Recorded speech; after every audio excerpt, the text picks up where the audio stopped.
चलो नेक्स्ट आगे बढ़िए चैप्टर में चैप्टर नंबर 4 समतल में गति। આગળના લેક્ચરમાં આપણે સદિશ રાશિ અદિશ રાશિ વિશે ચર્ચા કરી ગયા। સદિશને કેવી રીતે દર્શાવવું, તીર વડે સદિશને દર્શાવવામાં આવે। સદિશ રાશિ હોય તો એ ભૌતિક રાશિની ઉપર તીરની નિશાની અથવા તો એ અક્ષરને ઘાટો બોલ્ડ કરી દેવામાં આવે તો સમજવું કે સદિશ મૂલ્ય દર્શાવે છે, સદિશ રાશિ છે। પણ આપણે બધી જગ્યાએ જે તીરની નિશાની છે એનો ઉપયોગ કરશું, અક્ષર ઘાટા કરીને એનો આપણે ઉપયોગ નહીં કરીએ। પછી સદિશની લંબાઈ વડે પણ આપણે એનું મૂલ્ય કેવી રીતે માપવું એ પણ આગળના લેક્ચરમાં જોઈ ગયા હતા। ધારો કોઈ બળનું મૂલ્ય આપેલું છે F બરાબર 4 ન્યૂટન, તો તમારે સદિશની લંબાઈ દોરવી પડે 4 સેન્ટીમીટર જેટલી।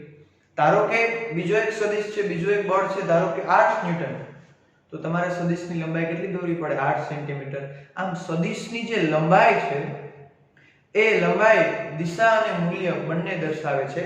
આગળના લેક્ચરમાં આપણે જોઈ ગયા હતા। પછી સદિશનો આકાર કેમ જોઈ ગયા હતા, કોને શીર્ષ કહેવાય, કોને પૂંછ કહેવાય।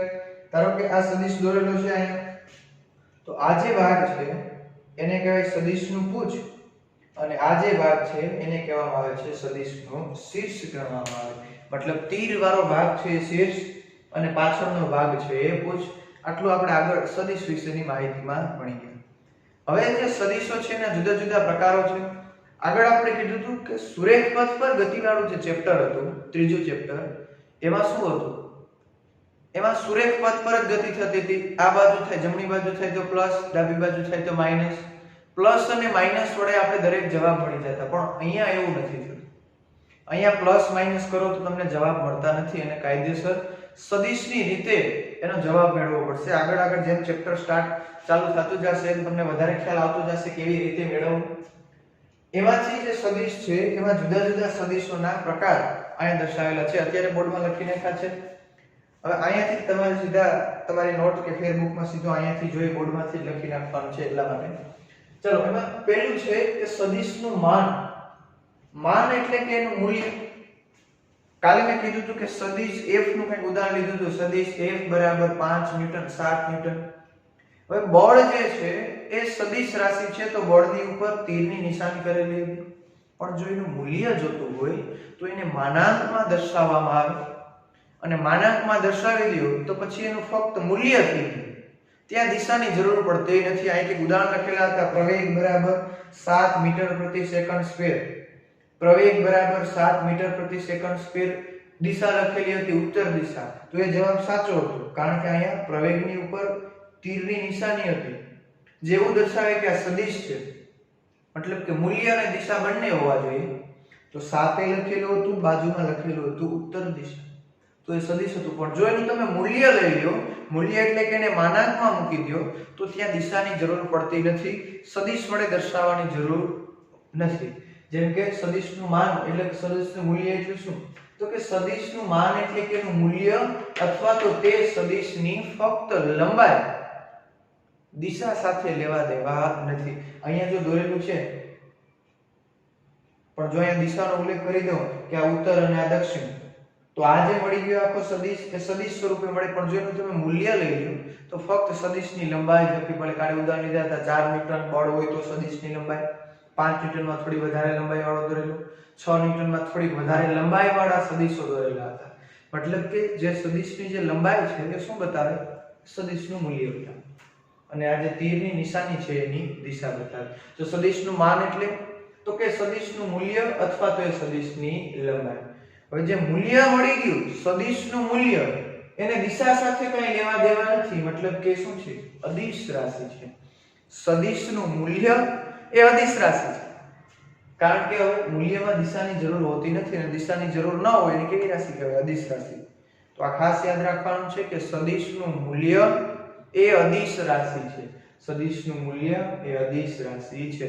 ધારો કે આ જે દર્શાવેલું છે આ શું છે, આને વાંચવું હોય તો શું વચાય, સદિશ a, પણ જો એનું તમારે મૂલ્ય જોતું હોય, એનું માન જોતું હોય તો એને શેમાં મૂકી દેવાનું, માનાંકમાં મૂકી દો। માનાંકમાં મૂકી દો એટલે આ મળી ગયું ખાલી a નું મૂલ્ય, સદિશ a નું મૂલ્ય। જો અહીંયા ઉપર તીરની નિશાની નથી દર્શાવેલી, મતલબ કે દિશા સાથે કાંઈ લેવા દેવા નથી, અક્ષર ઘાટો પણ કરેલો નથી એટલે કે સદિશ નથી, તો શું છે, અદિશ। મતલબ કે સદિશનું માન એનું મૂલ્ય એ કેવી રાશિ છે? અદિશ રાશિ છે. ચાલો આ તો આપણે સદિશનું માન. નેક્સ્ટ છે સમાન સદિશ. એના નામ પરથી જ છે સમાન એટલે કે કંઈક સરખું હોવું જોઈએ. હવે સદિશ શબ્દ છે. હવે સદિશને શું હોય? મૂલ્ય અને દિશા બંને હોય એને સદિશ કહેવાય. અને આગળ શબ્દ છે સમાન સદિશ. હવે સદિશની અંદર શું છે? તો કે મૂલ્ય અને દિશા. તો કે જે સદિશના મૂલ્ય અને દિશા બંને એક સરખા હોય તો આવા સદિશને સમાન સદિશો કહેવામાં આવે. કોઈ પણ બે અથવા ત્રણ સદિશો આપેલા હોય, એના મૂલ્ય પણ સરખા હોય અને એની દિશા પણ એક જ બાજુ હોય. એવું મૂલ્ય સરખા મતલબ બધાની લંબાઈ કેવી દોરવી પડે? એક સરખી. એકની લંબાઈ નાની દોરો, બીજાની લંબાઈ મોટી દોરો તો ખોટું પડે. જેની લંબાઈ ઓછી તો એનું મૂલ્ય ઓછું હોય, લંબાઈ વધારે તો એનું મૂલ્ય વધારે હોય. પણ અહીંયા તો મૂલ્ય અને દિશા બંને સરખા હોય એવા સદિશને જ સમાન સદિશ કહેવાય. તો અહીં લખેલું છે કે જો બે સદિશોના મૂલ્ય અને દિશા બંને સમાન હોય, જો એ બંનેની લંબાઈ પણ એક સરખી છે અને બંનેની દિશા પણ આ બાજુ છે, તીરની નિશાની પણ એક જ બાજુ છે, તો આ સદિશ A અને સદિશ B આ બંનેને સમાન સદિશ તરીકે લઈ શકાય. કારણ બંનેની લંબાઈ સરખી છે મતલબ બંનેના મૂલ્ય સરખા હશે અને દિશા તો બંનેની આ બાજુ જ છે, એટલે આ જે બંને સદિશ છે A અને B એ સમાન સદિશ છે. ચલો નેક્સ્ટ છે વિરોધી સદિશ. વિરોધી સદિશની અંદર મૂલ્ય સરખું રાખવાનું છે પણ દિશા એકબીજાની વિરુદ્ધ હોવી જોઈએ. તો વિરુદ્ધ સદિશ એટલે જો બે સદિશોના મૂલ્ય સમાન હોય પરંતુ દિશા વિરુદ્ધ હોય તો આ સદિશોને વિરોધી સદિશ. ચલો મૂલ્ય સમાન મતલબ બંનેની લંબાઈ કેવી રાખવી પડશે? સરખી. મૂલ્ય સમાનનો મતલબ શું? બંનેની લંબાઈ કેવી રાખવી પડશે? સરખી. તો બંનેની લંબાઈ એક સરખી છે પણ દિશા વિરુદ્ધ છે. સદિશ એ આ બાજુ છે, સદિશ B ની વિરુદ્ધ દિશામાં, પણ બંનેની લંબાઈ એક સરખી છે. તો આવા સદિશોને કહેવાય વિરોધ સદિશ. વિરોધી સદિશ એકબીજાના વિરોધી છે, મૂલ્ય સરખા પણ દિશા અલગ. આનું +5 લ્યો તો આનું -5. 5 નો વિરોધી સંખ્યા -5, 7 ની વિરોધી સંખ્યા -7. તો આને આમ પણ લખી શકાય સદિશ A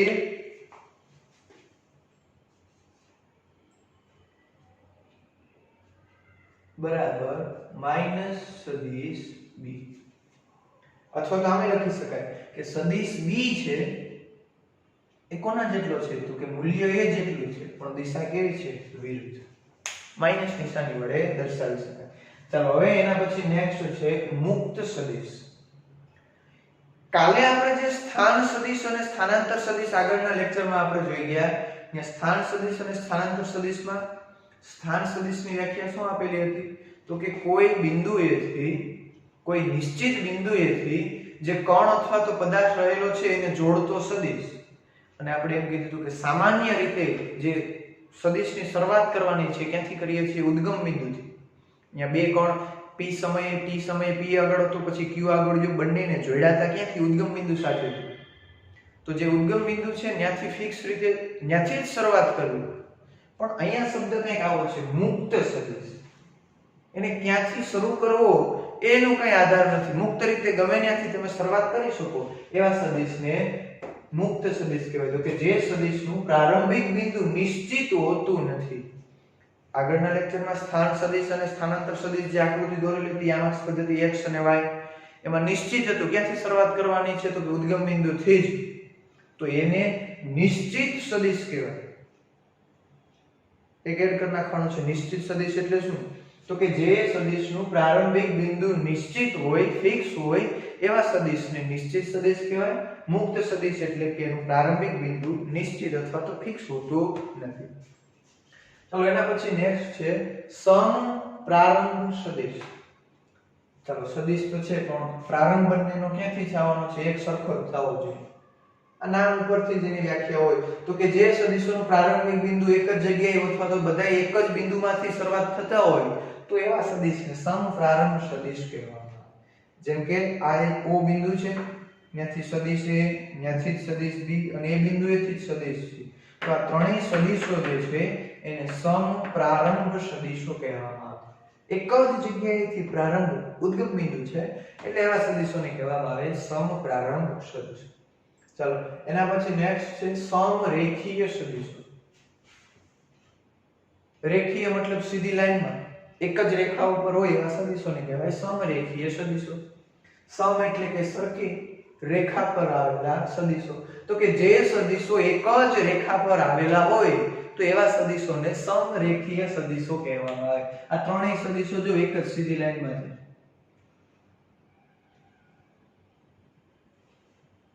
આ કોઈ એક રેખા કલ્પો તો એ ત્રણેય સદિશો છે એક જ રેખા ઉપર આવેલા છે. સદિશ A, સદિશ B અને સદિશ C. તો આવા સદિશોને કહેવામાં આવે છે સમરેખીય સદિશો. એના પછી નેક્સ્ટ છે સમતલીય સદિશો. હવે અહીંયા સરખું સમતલ, તો કે એક જ સમતલમાં આવેલા હોય તેવા સદિશોને સમતલીય સદિશો કહેવામાં આવે. ચલો આ બોર્ડને તમે સમતલ ધારો, આ બોર્ડ આખું છે એને સમતલ ધારો, તો અહીંયા જેટલા પણ સદિશો દોરેલા છે એ બધા બોર્ડના પાટિયામાં જ છે, બોર્ડના સમતલમાં જ છે. તો આ બધાને સમતલીય સદિશો કહેવાય. દિશા ભલે અલગ અલગ હોય, લંબાઈ લાંબા ટૂંકી હોય એની સાથે કોઈ લેવા દેવા નથી, ખાલી એક સમતલમાં હોવા જોઈએ તો એને કહેવામાં આવે સમતલીય સદિશો. ચલો હવે આ એક આવું છે સમાંતર અને પ્રતિ સમાંતર સદિશ. અહીંયા આપણે જોઈ ગયા સમાન સદિશ, એના જેવો જ છે સમાંતર સદિશ. સમાંતર સદિશમાં શું હોય તો કે બંને જે સદિશો છે એ એકબીજાને સમાંતર, આ શું છે સમાન, બંનેના મૂલ્ય એટલે કે બંનેની લંબાઈ એક સરખી હોવી જોઈએ. આ કેવા છે સમાંતર. અહીંયા લંબાઈ સાથે કઈ વાત નથી કરી, તો આની એકની લંબાઈ વધારે હોય એકની લંબાઈ ઓછી હોય તો કઈ ફેર પડતો નથી. આ બંને એકબીજાને સમાંતર છે એટલે આવા સદિશોને સમાંતર સદિશો કહેવાય. તો અહીંયા દિશા અથવા તો એની સાથે કઈ લેવા દેવા નથી. સમાંતર એટલે શું? બંને સદિશો એકબીજાને સમાંતર હોવા જોઈએ. પ્રતિ સમાંતર, સમાંતર તો ખરા પણ પ્રતિ એટલે કે એકબીજાને વિરુદ્ધ. અહીંયા કેવા હતા વિરોધી સદિશ. એમાં જો તો બંનેના મૂલ્ય સરખા રાખ્યા હતા, મતલબ કે બંનેની લંબાઈ એક સરખી હતી પણ દિશા વિરુદ્ધ, તો એને કહેવાય વિરોધી સદિશ. આ છે પ્રતિ સમાંતર સદિશ. પ્રતિ સમાંતર સદિશ એટલે એકની લંબાઈ ઓછી હોય એકની લંબાઈ વધારે હોય એની સાથે કઈ લેવા દેવા નથી, પણ બંનેની દિશા વિરુદ્ધ હોવી જોઈએ, એને કહેવાય પ્રતિ સમાંતર સદિશો. પછી છે અસમાંતર સદિશો.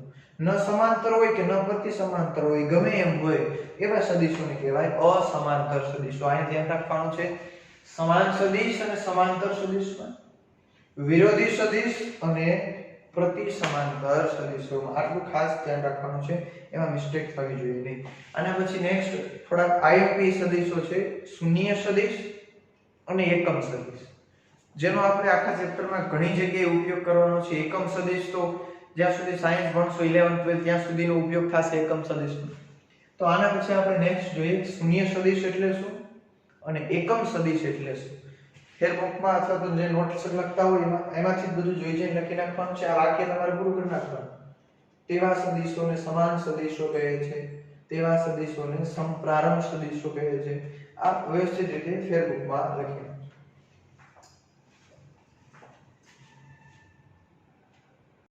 ચાલો નેક્સ્ટ આગળ વધીએ. શૂન્ય સદિશ અને એકમ સદિશ. ચાલો શૂન્ય સદિશ એમાં નામમાં જ કંઈક આગળ છે શૂન્ય. સદિશ તો છે પણ કેવો શૂન્ય સદિશ. તો પ્રશ્ન થાય કે આવો કોઈ સદિશ હોય કોઈ પણ સદિશ છે એનો સરવાળો કે બાદબાકી કરો. આગળ આપણે સરવાળા બાદબાકીના નિયમમાં ભણશું. સદિશનો સરવાળો કરો કે બાદબાકી કરો, જવાબ હંમેશા સદિશ જ આવે. સદિશનો સરવાળો કરો કે બાદબાકી કરો, જવાબ હંમેશા સદિશ જ આવે. જેમ કે સદિશ A પ્લસ સદિશ A કરો તો જવાબ આવે 2 સદિશ A. સદિશ B પ્લસ સદિશ B તો જવાબ આવે 2 સદિશ B.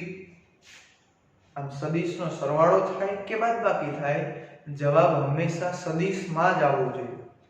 ધારો કે આવું કંઈક પૂછે કે 3 સદિશ A માઈનસ 2 સદિશ A, મતલબ 3 માંથી 2 બાદ કરો, જવાબ કેટલો આવે 1 સદિશ A. માથે સદિશની નિશાની રાખવી જ પડે. તો અહીંયા શૂન્ય સદિશ પણ કંઈક આવું જ કહી. ચલો એમાં વર્ણન કંઈક આવું છે કે બે સમાન મૂલ્યના અને પરસ્પર વિરુદ્ધ દિશાના સદિશોનો સરવાળો કરવામાં આવે તો મળતા સદિશને શૂન્ય સદિશ કહે છે. હવે બાદબાકી કરવી હોય તો ચાલો પહેલા સરવાળો સમજી લઈએ. ચાલો શૂન્ય સદિશને દર્શાવી કેમ મળે? તો કે શૂન્ય તો લખવાનું પણ માથે સદિશની નિશાની. આ છે શૂન્ય સદિશ. એવું જરૂરી નથી કે સરવાળો જ કરવો. ચાલો બાદબાકી કરવી હોય તો ધારો કે બાદબાકી કરવી હોય તો શું છે? ધારો કે આ જે સદિશ છે આ સદિશને નામ આપી દઈએ સદિશ A અને આ બીજો એના જેવો જ છે એને પણ નામ આપી દઉં છું સદિશ A. બંને સદિશો છે એ બંનેની લંબાઈ એક સરખી છે એટલે કે એનું મૂલ્ય પણ એક સરખું છે.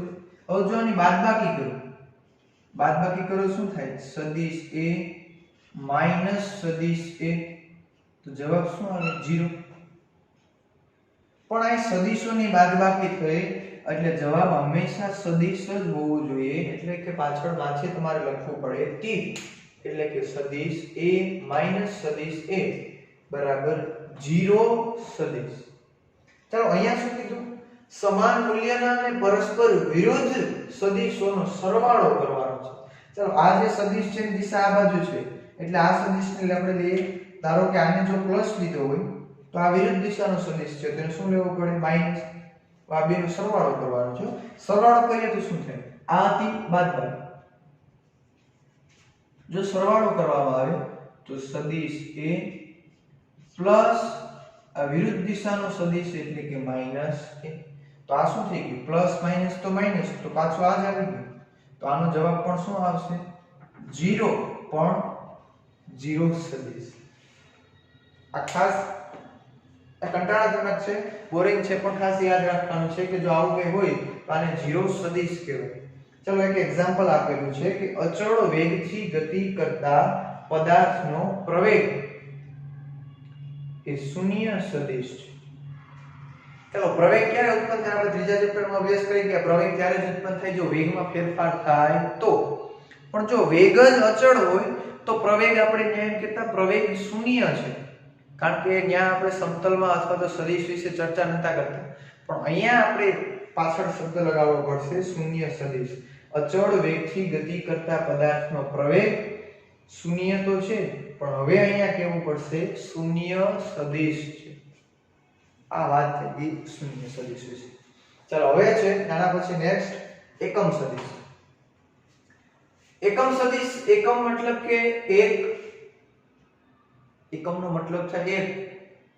આગળ તમે અભ્યાસ કરશો 11th નો ચેપ્ટર આવશે 12th માં પણ આનો ઉપયોગ કરવાનો આવશે. એકમ કેવી રીતે વાંચવું આગળ ચેપ્ટરમાં આવશે ત્યારે એના વિશે ડિટેલમાં અભ્યાસ કરશું. પણ અત્યારે એકમ મૂલ્ય ધરાવતા સદિશને એકમ સદિશ તરીકે ઓળખવામાં આવે અથવા તો એકમ સદિશ કહેવામાં આવે. કેવો સદિશ?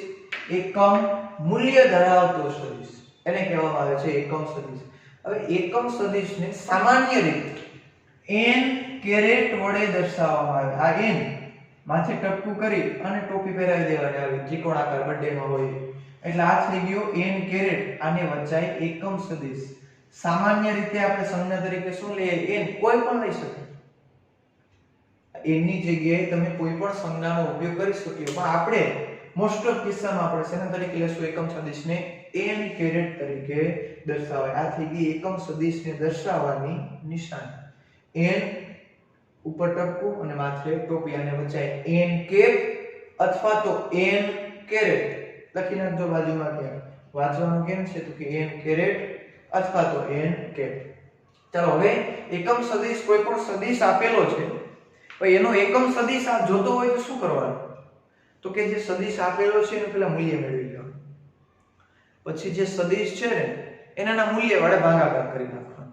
સદિશનો એ જ સદિશના મૂલ્ય વડે ભાગાકાર કરી નાખો એટલે મળી જાય એકમ સદિશ. તો એકમ સદિશ એટલે શું? કોઈ પણ સદિશને તેના મૂલ્ય વડે ભાગતા તે જ દિશામાંનો એકમ સદિશ મળે છે. અહીંયા ખાસ શબ્દ યાદ રાખવાનો છે તે જ દિશામાંનો એકમ સદિશ. દિશા નથી બદલાતી. દિશા એની એ જ રહે પણ ભાગાકાર કરો એટલે જવાબ નાનો થઈ જાય. દિશા બદલાતી નથી. એકમ સદિશ એટલે શું? સદિશ આપેલો હોય એ સદિશનો મૂલ્ય વડે ભાગાકાર કરી નાખવાનો. હવે મૂલ્ય એટલે શું એ પણ તમને ખબર છે. મૂલ્ય એટલે શું? માનાંકમાં કિંમત મૂકી દો એટલે થઈ ગયું મૂલ્ય. ચાલો તો હવે આને લખવું હોય તો કેવી રીતે લખાય? તો કે એકમ સદિશ એટલે શું? તો કે આ છે સદિશ a અને નીચે સદિશનું મૂલ્ય. આ સદિશ a છે એનું મૂલ્ય લખવું હોય કેમ લખાય? આવી રીતે. ધારો કે આ જે છે એ સદિશ a છે. આનું મૂલ્ય જોતું હોય તો માનાંકમાં મૂકી દેવાનું. તો એકમ સદિશ એટલે સદિશના છેદમાં એનું મૂલ્ય. અહીંયા સદિશ a છે એટલે અહીં લખી નાખો આપણે a નો એકમ સદિશ. અહીં કદાચ b હોય તો અહીં શું લખીએ આપણે? b નો એકમ સદિશ. તો એકમ સદિશ બરાબર સદિશ છેદમાં સદિશનું મૂલ્ય. આ થઈ ગયું આપણા માટે એકમ સદિશનું સૂત્ર. ઘણું ઉપયોગી સૂત્ર. આગળના ચેપ્ટરમાં આનો ઘણી જગ્યાએ ઉપયોગ થશે એટલે ખાસ આવી રીતે આને લખો. ચાલો એક એક્ઝામ્પલ લ્યો. ધારો કે આ સદિશ a છે. આ સદિશ a ની લંબાઈ છે 6 સેન્ટીમીટર. આ તો 6 સેન્ટીમીટર મોટી દોરેલી છે. ધારો કે આની લંબાઈ છે 6 સેન્ટીમીટર. તમે સ્કેલ થી દોરો 7 સેન્ટીમીટર. આની લંબાઈ છે ધારો કે 7 સેન્ટીમીટર. તો એવું કંઈક લખી શકાય. આ દર્શાવેલું છે એ શું છે? આ શું બતાવે? આ એરો શું બતાવે? તો કે એરો એવું બતાવે કે આ સદિશ a છે. પણ જો મારે એનું મૂલ્ય જોતું હોય તો એને માનાંકમાં મૂકી દો એટલે આ જે બતાવે એનું મૂલ્ય બતાવે. કેટલું છે એનું મૂલ્ય? 7. તો આ સદિશ a જેની લંબાઈ 7 સેન્ટીમીટર છે એને 7 વડે ભાગી નાખો એટલે શું મળી જાય? આ સદિશ a નો એકમ સદિશ મળી જાય. ચલો હવે a ની દિશામાંનો એકમ સદિશ જોતો છે તમારે. દિશા બદલાતી નથી. દિશા એની એ જ છે. ધારો કે આ પૂર્વ હોય ને આ પશ્ચિમ હોય તો પૂર્વથી પશ્ચિમ તરફની દિશા. તમે એકમ સદિશ મેળવો એની દિશા પણ આમ જ મળે અને એમ જ આવવી જોઈએ. ચાલો જોઈએ કેવી રીતે. ધારો કે આ સદિશ a છે એનું મૂલ્ય છે 7. તો આ a ની દિશાનો જ એકમ સદિશ જોઈએ. એકમ સદિશ એટલે કે n કેરેટ a. તો સૂત્રમાં કિંમત મૂકો. સદિશ a ના છેદમાં આનું મૂલ્ય છે 7 અને નીચે લખીએ આપણે 7. તો સદિશ a જે છે એનો 7મો ટુકડો કરીએ, 7મા ભાગનો કટકો કરી અને દોરી નાખવાનો. આ થઈ ગયું n કેરેટ a. જો તો બંનેની દિશા એક જ છે. આનું તીર પણ આમ જ હતું. આનું તીર પણ આ છે. આ છે સદિશ a અને આ છે એ જ દિશામાંનો એકમ સદિશ. કોનો? તો કે સદિશ a નો. એની એ જ દિશામાંનો એકમ સદિશ.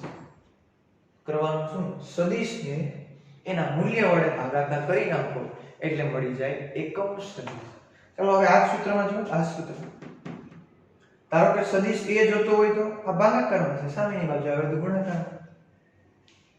આમ કોઈ પણ સદિશને કોના ગુણાકાર વડે દર્શાવી શકાય? તો કે એકમ સદિશ અને એના મૂલ્યના ગુણાકાર વડે પણ દર્શાવી શકાય. આ શું છે ભાઈ? n કેરેટ a એટલે શું છે? તો કે એકમ સદિશ છે.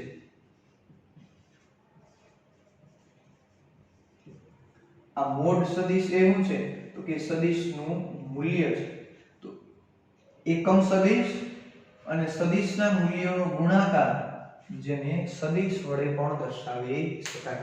આ વાંચે બહુ સાંભળીએ તો એવું લાગે કે આ શું છે, પણ આ જો એટલે સીધો ખ્યાલ આવી જાય. બહુ કઈ અઘરું નથી, એકદમ ઈઝી છે.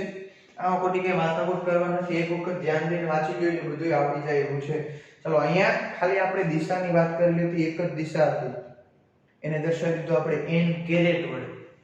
હવે આપણે કાર્ટેશિયન યામ પદ્ધતિમાં x અક્ષ ઉપર હોય તો શું, y અક્ષ ઉપર હોય તો શું, z અક્ષ ઉપર હોય તો કેવી રીતે આ n કેરેટ n કેપ લેવા, એની જગ્યાએ બીજી સંજ્ઞાઓનો ઉપયોગ થશે એ હવે જોશું આપણે નેક્સ્ટ લેક્ચરમાં. આજના લેક્ચરમાં શું જોયું? તો કે બધા સદિશોના પ્રકાર: સમાન સદિશ, વિરોધી સદિશ, સમાંતર સદિશ, પ્રતિસમાંતર સદિશ, સમતલીય સદિશ, એક જગ્યાએથી ઉદ્ગમ થતા હોય એવા સદિશ, નિશ્ચિત સદિશ, મુક્ત સદિશ અને છેલ્લે શૂન્ય સદિશ અને એકમ સદિશ. આ આપણા માટે વધારે આવ્યું છે. એમાં પણ ખાસ એકમ સદિશ.